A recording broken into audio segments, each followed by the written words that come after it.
Sejarah Simpang Mengayau serta pahlawan Rungus. Simpang Mengayau amat sinonim dengan kehebatan pahlawan bangsa Rungus satu ketika dahulu. Tempat ini juga dikenali sebagai Tanjung Simpang Mengayau atau Tip of Borneo.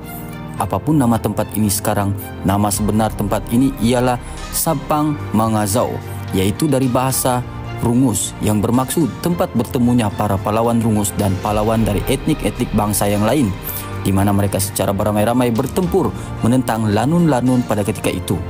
Ada banyak versi cerita yang kita boleh baca mengenai asal-usul kawasan ini dan juga sejarah yang berkait rapat dengannya. Namun apa yang kehendak kita kongsikan adalah nilai tempat bersejarah ini pada bangsa pribumi Borneo, khususnya bangsa Rungus. Dahulunya tempat ini juga dikenali sebagai tempat perdagangan secara sistem bertukar barang di kalangan penduduk di situ dan penduduk luar. Oleh karena itu juga tempat ini dikatakan menjadi tumpuan para lanun untuk melanun para penyaga-penyaga yang ada di daerah ini.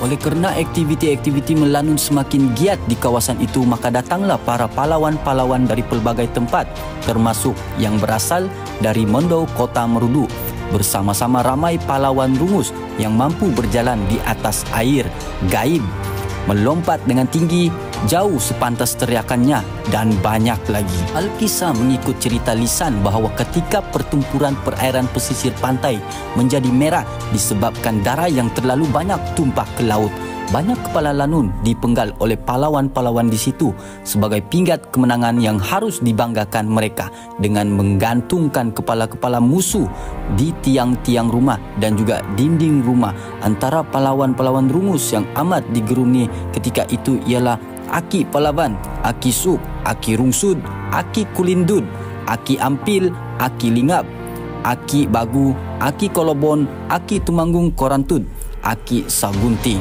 So, saksikan pada malam ini eksplorasi malam bersama Rex dan Baim, dan juga Sarizan akan membawa anda berjalan merasai suasana di waktu malam.